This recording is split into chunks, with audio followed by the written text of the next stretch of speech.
Olá, bom dia a todos, sejam muito bem-vindos, muito bem-vindas em mais esta transmissão da nossa igreja, neste dia 16 de maio.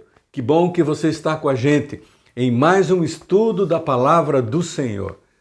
Podemos estudar a Palavra do Senhor, mesmo você na sua casa, em outro lugar, eu na minha casa, podemos buscar na Palavra do Senhor ensinamentos profundos para o nosso dia a dia. Que bom estarmos juntos em mais esse domingo. E eu quero, antes de tudo, orar pela sua vida, pela sua família. Quero orar agradecendo a semana que passou. Deus tem sido bom para conosco, é ou não é? E podemos dizer, Deus, obrigado. Mercê da tua graça, mercê do teu amor, da tua misericórdia, que se renova a cada manhã, estamos aqui vivos. Vamos orar. Pai, nós te louvamos e receba este encontro em volta da tua palavra como o nosso culto ao Senhor, como o nosso reconhecimento de que o Senhor é Deus, Criador dos céus e da terra, o Deus que sustenta o universo, as nossas vidas. E chegamos à tua presença, pedindo a ação do teu Espírito sobre a palavra que vai ser explicada, sobre a minha vida, ó Pai, sobre a vida do teu filho, da tua filha que está participando desse estudo. Eu quero dizer obrigado a Deus e faço isso no nome precioso de Jesus. Amém. Nos alegramos sempre com aqueles que se alegram, choramos com aqueles tristes, abatidos e devemos orar por eles. Tantas pessoas enfermas, tantas pessoas ainda morrendo pelo Covid, as nossas igrejas no litoral, pessoas que estão perdendo a sua vida por causa desta doença. E eu peço que você ore pelos nossos irmãos, pelos nossos amigos, pelas famílias enlutadas, tanta gente triste e sofrendo. Mas nos alegramos também com aqueles que se alegram. Se aniversariaram durante a semana passada, no dia 12, o nosso irmão Nilson. Que a bênção do Senhor, Nilson Cabral, que a bênção do Senhor esteja sobre a vida dele. A nossa irmã Neuza, também, agora enferma na sua casa, mas temos orado pela sua vida e Deus tem sustentado e que Deus continue abençoando a vida da nossa irmã Neuza. No dia 14, completou o aniversário o nosso irmão Rui, esposo da Mercedes, e também o nosso pastor Jander, esposo da Fran, o nosso pastor ali em Alexandra e também ali no Pontal. Que a bênção do Senhor esteja sobre a vida do Rui, o presidente do nosso coral, que voltemos logo com o coral, e também a bênção de Deus sobre a vida do pastor Jander, o seu ministério, a sua família, que seja sempre orientado, dirigido pelo Senhor. No dia 15, ontem, completou aniversário a nossa irmã Cicina, esposa do nosso irmão Arlindo, mãe do pastor Jander. A bênção do Senhor sobre a vida da irmã Cicina, uma entusiasta do coral e que logo essa pandemia vá embora e possamos nos reunir para adorar ao Senhor com o nosso coral. E hoje, no dia 16, domingo, está completando aniversário a nossa irmã Ivone. Ivone, mãe da Cris, a minha sogra, e vai aqui o nosso abraço, o meu abraço, o abraço da nossa igreja, a nossa irmã Ivone. Que a bênção do Senhor esteja sempre, como tem estado, sobre a vida desta serva do Senhor. Vamos continuar orando, como eu disse no início, pelos enfermos, por aqueles tristes, abatidos. Precisamos de muita oração. Muita oração. Eu sei que você está orando na sua casa. Um tempo precioso que Deus permite de estarmos em comunhão com Ele e intercedendo uns pelos outros. Vamos orar então mais uma vez. Querido Deus, nosso Pai, nós achegamos ao trono da Tua graça, na certeza que o Senhor está sempre com os olhos voltados para cada um de nós. Agradecendo a vida dos Teus servos, irmãos e irmãs queridos, que completaram mais um ano de aniversário. Mais um aniversário, mais um ano de vida. Ó Deus, a vida é uma dádiva do Senhor e que possamos sempre tê-los entre nós, homens e mulheres do Senhor, que adoram o Senhor, que servem ao Senhor, como testemunhas vivas do Senhor. Que a tua bênção, ó Deus, seja derramada na vida dos teus servos. Clamamos pelos enfermos, pelos doentes, clamamos pelas famílias enlutadas, famílias que cuidam dos seus enfermos. Só a tua graça para sustentar o teu povo, filhos do Senhor, mas também aqueles amigos nossos que ainda não conhecem a Jesus, possam, através do sofrimento, da dor, se voltar ao Criador, o Deus verdadeiro, e ter assim um encontro com Jesus. Ó Deus, ouve a nossa oração. Receba a nossa gratidão por tudo aquilo que o Senhor tem nos dado, aquilo que o Senhor tem sido na vida de cada um de nós. Abençoa o teu filho, a tua filha, que participa desse estudo. É minha oração, no nome de Jesus. Amém. Amém. Na quinta-feira passada, agora, no dia 13, nós reiniciamos a distribuição da sopa em nossa igreja. Não mais servindo ali no nosso prédio, mas entregando, as pessoas trazem as suas vasilhas e levam a sopa para degustar, né, para tomar essa sopa na sua casa. Então, ore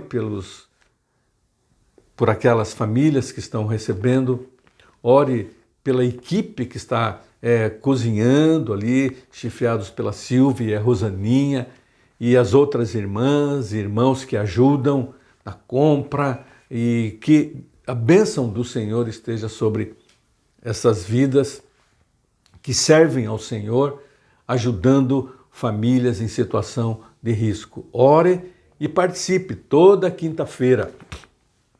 Nós estamos distribuindo, então, esta porção de sopa, e você pode ajudar, você pode colaborar com uma oferta, você pode colaborar com a sua mão de obra, com a sua ajuda ali na nossa igreja. Também estamos lançando uma grande campanha, nós queremos angariar 100 cestas básicas. Já angariamos 5 e essas 5 já foram, porque a necessidade é grande. Estamos lançando uma campanha com o título Rede de Solidariedade Boas Novas. Rede de Solidariedade Boas Novas. Vamos ser solidários com famílias em situação de risco, com famílias carentes, pessoas carentes. E você pode ajudar. Uma cesta básica, 2, quantas Deus colocar no seu coração. E vamos ser solidários, vamos mostrar o amor de Cristo através de ações práticas para que eles conheçam o amor de Deus. Através da minha vida, através da sua vida, através da vida da nossa igreja como um todo. Então este é o desafio para você. Queria lembrar também que no último sábado agora do mês de maio, dia 29, no dia 30 de maio, domingo, estaremos celebrando 23 anos da nossa igreja. Então vamos glorificar a Deus. Você que pode, vá ao templo e juntos vamos erguer um clamor de agradecimento, uma petição pela nossa cidade, um agradecimento pela nossa igreja. Você vai ter que se inscrever, temos um número limitado de participantes no culto, e você então vai se inscrever, dar o seu nome, e aqueles primeiros que se inscreverem vão poder participar do culto. Não podemos exceder a capacidade de lotação permitida agora pela lei, que é 30% da capacidade total do nosso templo. Então fique atento para as atividades da nossa igreja, ore por elas e, acima de tudo, viva esta gratidão a Deus, porque Deus tem colocado uma igreja ali no bairro como luzeiro, como um farol para a nossa sociedade aqui em Paranaguá, para aquele bairro, tá bom? São essas comunicações, e que você esteja sempre atento às orientações, às comunicações da nossa igreja. Vamos agora estudar a palavra do Senhor. Temos estudado um tema, cartas para as igrejas de ontem, cartas para as igrejas de hoje. São cartas universais, Tiago, 1 Pedro, João, e vamos estar estamos estudando isso.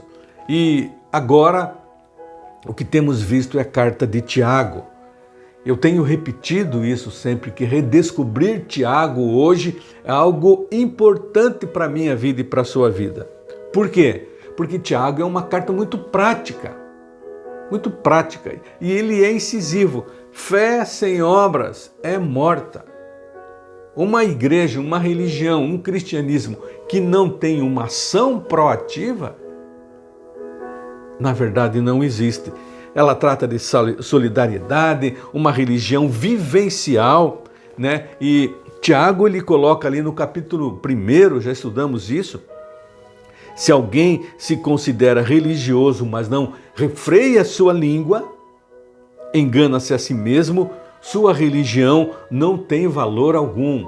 Refrear a língua, cuidado com aquilo que você fala. Há um perigo grande, Tiago levanta isso. E ele diz então, a religião que Deus, o nosso Pai, aceita como pura e imaculada é cuidar dos órfãos, das viúvas e não se deixar corromper pelo mundo. Viver uma vida santa, reta diante de Deus e dos homens. E também ele coloca ali, cuidar de órfãos e viúvas. Ele diz, uma assistência social ampla, não só órfãos e viúvas, mas famílias em situação de risco, homens e mulheres que precisam da nossa ajuda, precisamos estender a mão. Então, Tiago ele é muito claro nisso. E a religião em si, ela muitas vezes ela é perniciosa, a religião em si. Porque ela substitui um relacionamento genuíno com Deus, muitas vezes por observâncias frias de rituais e faço isso e faço aquilo. Só fazer isso ou aquilo não resolve. E Paulo é muito claro, se não tiver um amor, se a motivação não for a glória de Deus, não adianta você fazer algo. E a religião ela tem produzido posturas voltadas para a reflexão, sim, para o engajamento social, sim, mas muitas vezes só a religião em si, destituída daquela sensibilidade espiritual, destituída da sua devoção ao Deus verdadeiro, essa religião não tem valor.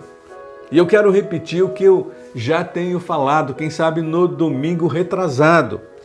O pastor Luiz Saião, num dos seus estudos, ele afirma que uma das coisas mais perigosas e desaconselháveis que uma pessoa pode fazer é frequentar uma igreja. Que coisa! Ele diz que frequentar uma igreja nem sempre faz bem.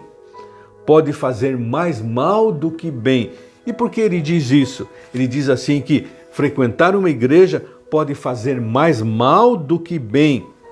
Se a pessoa não tem nenhum interesse sério em ouvir o que está sendo falado através da palavra de Deus e considerar a proposta do Evangelho para a sua vida.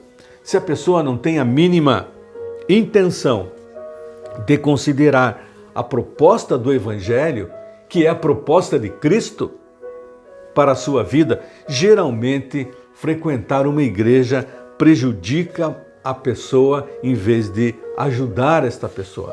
Por isso, Tiago, ele diz ali no capítulo 1, 22, tornai-vos, pois, praticantes da palavra, e não somente ouvintes, enganando-vos a vós mesmos, porque se alguém é ouvinte da palavra, não praticante, assemelha-se ao homem que contempla no espelho o seu rosto natural, pois a si mesmo se contempla e se retira e para logo se esquece de como era a sua aparência. Mas aquele que considera atentamente na lei perfeita, a proposta do Evangelho, a proposta de Cristo, a lei da liberdade, e nela persevera, não sendo ouvinte negligente, mas operoso, praticante, esse será bem-aventurado no que realizar. Por isso é importante termos estudado com muito vagar a carta de Tiago, para que aprendamos a viver este cristianismo prático, aquilo que Jesus nos ensinou. Qual é a religião eficaz, então? Religião eficaz é vida em Deus. Não é somente ritos, faço isso, faço aquilo. Não, é vida em Deus, sob o impulso divino, uma vida para a glória de Deus, abrangendo todo o nosso bem no tempo, no espaço, no além. Esta é a religião eficaz. E a religião eficaz, alguém já disse, cristianismo é muito mais do que religião, porque o cristianismo é um relacionamento vivo com Deus através de Jesus. Esta é a religião eficaz. Um relacionamento vivo com o Deus, o único Deus, única divindade, único ser superior, Deus, através de Jesus Cristo, o Filho de Deus. Esta é a religião eficaz. Este é o cristianismo verdadeiro. Por isso, cristianismo é mais do que uma religião. É aquele relacionamento correto com Deus. Não é um relacionamento comercial de barganhar. Eu faço isso para ganhar aquilo. Não. É um relacionamento correto com Deus. Quando você recebe Jesus como Salvador, através da graça maravilhosa de Deus e através da fé que você coloca em Cristo Jesus. Este é o cristianismo verdadeiro. Esta é a religião eficaz. Feito este resumo geral, nós podemos agora retornar ao capítulo 2, verso 1 até 9 de Tiago. E ele trata de um assunto muito sério: acepção de pessoas. Acepção de pessoas. Considera uma mais, outra menos, a gente vai ver isso. Vamos ao texto? Tiago 2, começando no 1 até o 9. Meus irmãos, como crentes em nosso glorioso Senhor Jesus Cristo, não façam diferença entre as pessoas, tratando-as com favoritismo. Suponham que na reunião de vocês, entre um homem com um anel de ouro e roupas finas, e também entre um homem pobre, com roupas velhas e sujas. Se vocês derem atenção especial ao homem que está vestido com roupas finas e disserem: aqui está um lugar apropriado para o Senhor, mas disserem ao pobre: você fique de pé ali, ou sente-se no chão, junto ao estrado onde ponho os meus pés. Não estarão fazendo discriminação? Fazendo julgamentos com critérios errados? Ouçam, meus irmãos amados, não escolheu Deus os que são pobres aos olhos do mundo para serem ricos em fé e herdarem o reino que ele prometeu aos que o amam? Mas vocês têm desprezado o pobre. Não são os ricos que oprimem vocês? Não são eles os que os arrastam para os tribunais? Não são eles que difamam o bom nome que sobre vocês foi invocado? Se vocês de fato obedecerem à lei real encontrada nas Escrituras, que diz: ame o seu próximo como a si mesmo, aí estarão agindo corretamente. Mas se tratarem os outros com favoritismo, estarão cometendo pecado e serão condenados pela lei como transgressores. No capítulo 1 de Tiago, ele trata que nós, o cristão, ele nasce da palavra. A palavra de Deus que foi colocada no seu coração, ele crê.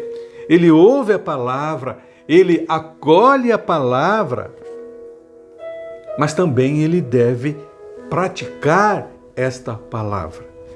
Ouvir a palavra e falar da palavra não substitui o praticar a palavra. Por isso alguém já disse que a vida cristã ela pode ser resumida simplesmente no receber, no crescer e no dar, em todos os aspectos. Meus irmãos, apenas uma confissão de fé ortodoxa, ela não substitui o praticar a palavra. Apenas uma confissão de fé ortodoxa não substitui o praticar a palavra. Mas, pastor, o que é uma confissão ortodoxa? Nós, como batistas, eu queria ter um tempo com você agora para que você entenda essa confissão ortodoxa, aquilo que nós cremos. Não basta só crer, mas precisa praticar o que Tiago diz. Mas nós, como batistas, nós somos um povo que vem de longe. Com muitos nomes, vem um povo de muitas perseguições, um povo de muitas lutas, mas nós construímos uma bela história de fé no decorrer desses anos, uma história de doutrina, uma história de princípios. Nós somos o povo da Bíblia, palavra infalível, eterna de Deus. Nós cremos em Deus como nosso Pai, santo, justo, criador, Deus sustentador de todas as coisas. Cremos em Deus, Filho, Jesus Cristo, Salvador, Senhor das nossas vidas, e cremos também no Deus Espírito Santo, o Consolador, que nos guia em tudo quanto Jesus nos ensinou. Nós cremos na Trindade, Deus Pai, Deus Filho, Deus Espírito Santo. E a doutrina fundamental nossa como batistas é a autoridade da palavra de Deus, a autoridade das Escrituras.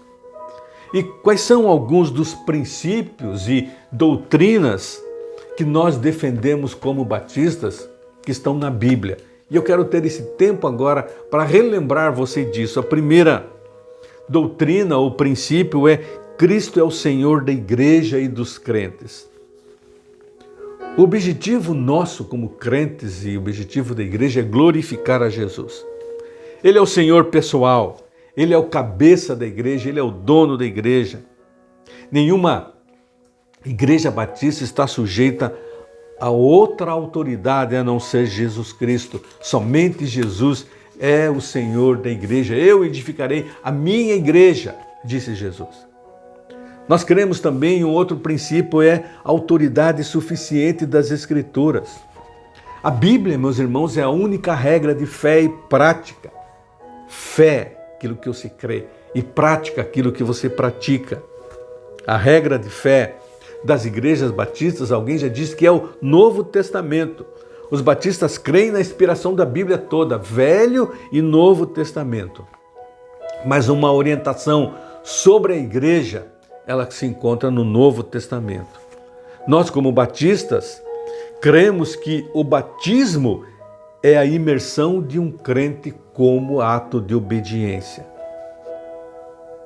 Nós cremos que precisamos ser batizados por imersão. Não batizamos crianças, somente adultos que podem confessar a Jesus como Senhor e Salvador e têm consciência do seu pecado e se arrepende dele.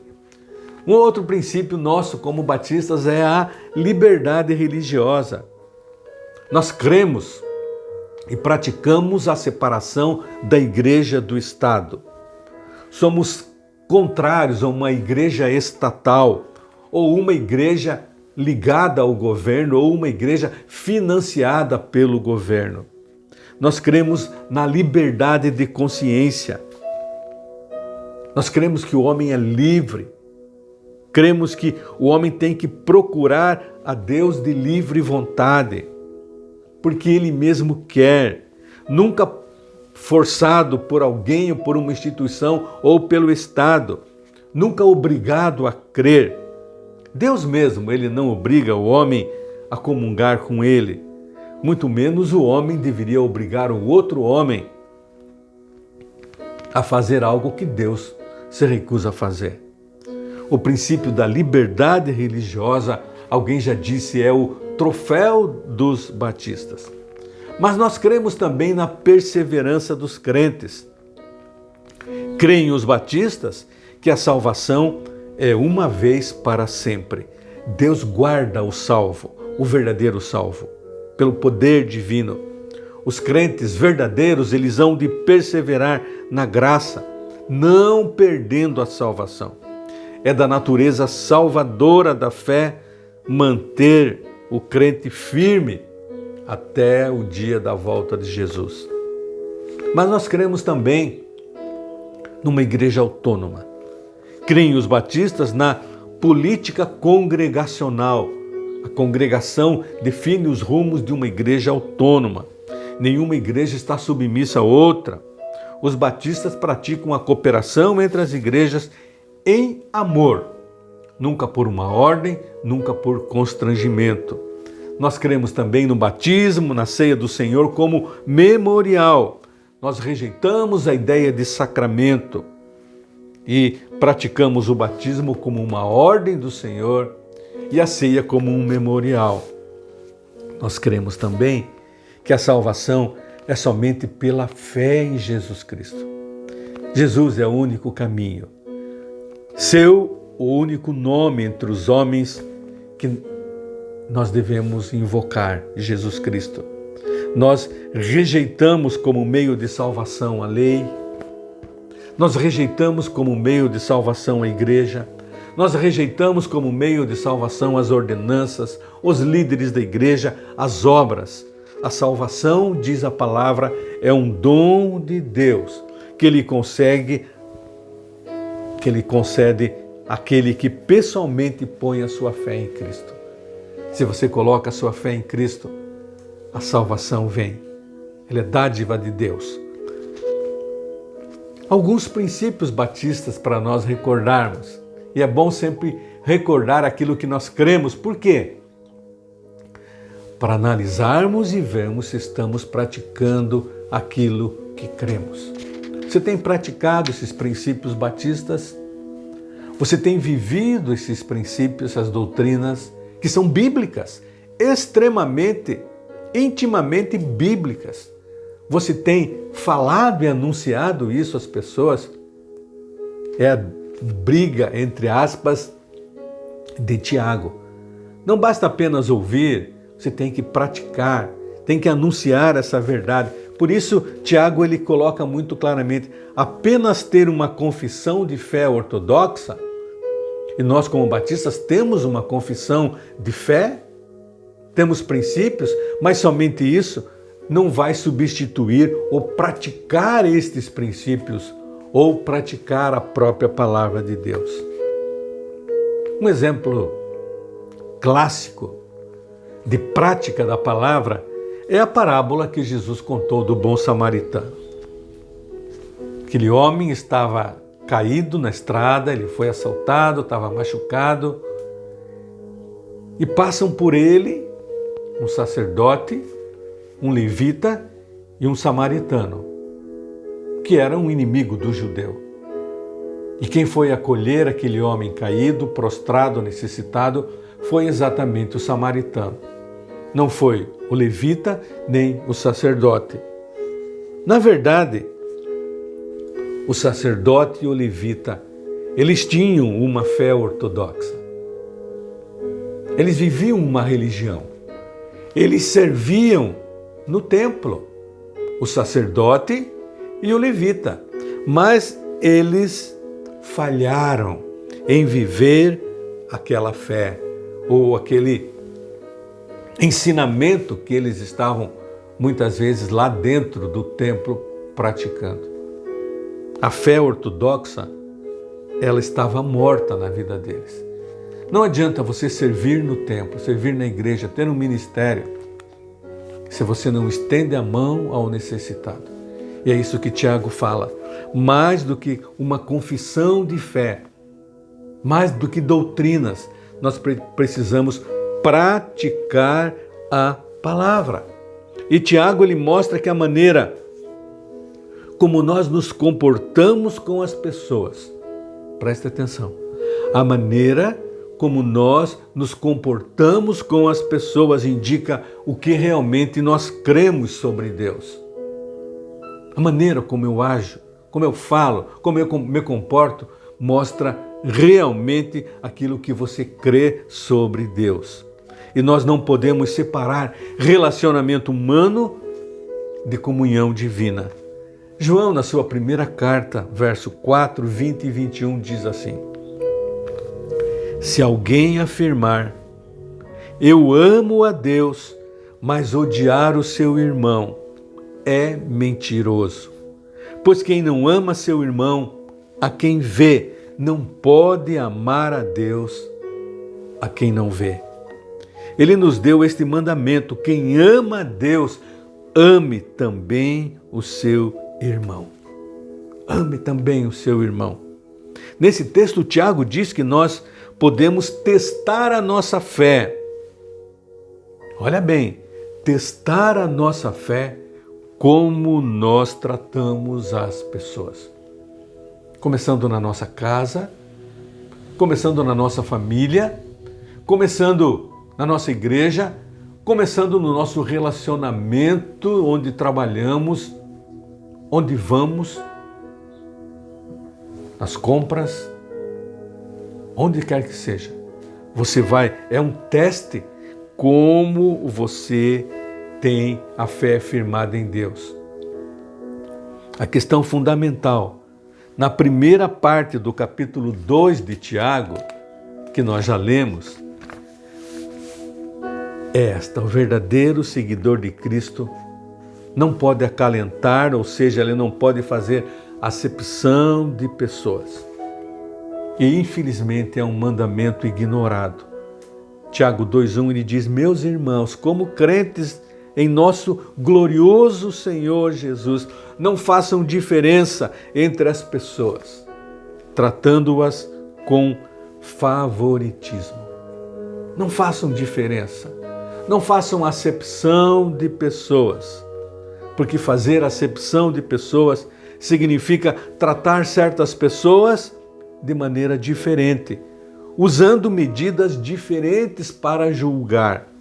A Bíblia condena veementemente a acepção de pessoas, porque diante de Deus todos são iguais. Deus julga a todos com imparcialidade. A acepção de pessoas ou parcialidade ou fazer diferença entre pessoas, ela é errada porque é arbitrária. E só Deus é juiz. Nós não somos árbitros das pessoas. Só Deus é juiz que conhece o coração. Em vez de usar a mesma medida, alguém favorece ou desfavorece certas pessoas, criando regras diferentes somente por causa das suas preferências pessoais. E fazer acepção de pessoas, diz Tiago, é negar a justiça de Deus. Mais para frente, no verso 9, ele fala isso. É negar a justiça de Deus. Meus irmãos, Tiago está mostrando para nós que a fé verdadeira é conhecida pelo relacionamento imparcial com as pessoas. E a gente precisa parar, pensar, fazer uma análise da nossa vida. Favoritismo, acepção de pessoas não são atitudes de um cristão. Mas muitas vezes nós não obedecemos à orientação bíblica. Racismo, regionalismo, machismo, separação por nível social, nível cultural, muitas vezes estão presentes no nosso meio, estão presentes até nas igrejas. Julgar as pessoas pela sua aparência física, pelo seu status social ou raça, é uma agressão aos princípios de Cristo. Paulo diz que em Deus não há parcialidade. Romanos 2:11. Moisés, quando ele fala do caráter de Deus, lá em Deuteronômio 10:17, ele diz: não age com parcialidade nem aceita suborno. Deus não age com parcialidade nem aceita suborno. Jó, ele diz lá em Jó 34:19, Deus não faz acepção das pessoas de príncipes, nem estima o rico mais do que ao pobre, porque todos são obras das suas mãos. Tiago chama esse tratamento parcial de acepção de pessoas, que significa literalmente aceitar o rosto de alguém em vez de considerar o seu interior. Esta expressão ocorre tão somente aqui, em todo o Novo Testamento, ela ocorre. Não só em Tiago, mas a Bíblia no Novo Testamento em especial. Deus não faz acepção de pessoas. A justiça de Deus, ela não se baseia na acepção de pessoas. Nós vamos continuar esse estudo no próximo domingo, mas eu queria que você parasse, pensasse, analisasse a sua vida. A nossa vida como igreja, será que não estamos fazendo diferença entre pessoas pelo nível de vida social, pela cultura, pela raça, pela cor, pelo sexo? Este é o desafio da igreja de hoje. E quando preparava esse estudo e pesquisava e lia a Bíblia, eu lembrava de um ditado que a minha avó sempre dizia: bem vestido, bem recebido. E é verdade. Muitas vezes as pessoas estão bem vestidas, elas são bem recebidas. Não é isso que a Bíblia orienta. Não é isso. É um ditado que é uma prática, mas a Bíblia é contrária a essa prática. Bem vestido, bem recebido.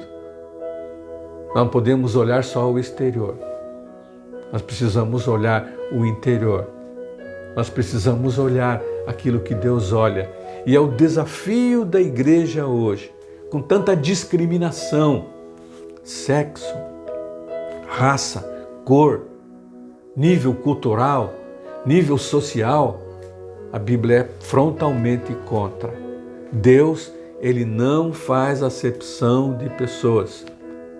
E o verdadeiro cristão não deve fazer acepção de pessoas. Que Deus nos ajude a viver esta verdade. É ou não é? Tão difícil muitas vezes. Estamos tão dentro deste mundo pecaminoso que vive regras erradas, regras discriminatórias, mas nós como cristãos devemos olhar a Bíblia e viver o verdadeiro cristianismo. Deus não faz acepção de pessoas e nós não devemos fazer acepção de pessoas. Vamos orar. Pai, obrigado pela Tua palavra. Deus, perdoa quando temos errado, quando temos feito julgamentos que só cabe ao Senhor. O Senhor é o Deus da justiça. Mas ajuda-nos, ó Pai, a vivermos uma vida reta, santa, diante do Senhor, não julgando as pessoas pelas aparências, não fazendo acepção de pessoas. Ó Deus, que possamos cumprir essa Tua palavra no dia a dia, e assim o Teu nome vai ser glorificado, Jesus vai ser exaltado e pessoas virão ao encontro da verdade em Cristo. Ajuda-nos como igreja, ajuda-nos como pessoa. É a minha oração no nome de Jesus. Amém e amém. Que Deus abençoe a sua vida. Um bom restante de domingo agora, um domingo de comunhão com o Senhor. Não deixe de ter essa comunhão íntima com o Senhor, principalmente nesse domingo que nós separamos de uma maneira especial. Todos os dias são especiais, mas o domingo nós separamos de uma maneira muito especial, porque foi no domingo que Jesus ressuscitou. E a igreja desde lá veio celebrando o nome de Jesus no domingo. Por isso, participe dos cultos. A nossa igreja está aberta dentro do limite de público, com toda a segurança. Participe dos cultos presenciais. Agora, se você não pode, há restrições, participe do culto online e glorifique ao Senhor. Um bom domingo, a graça e a paz do Senhor seja com você, com a sua família.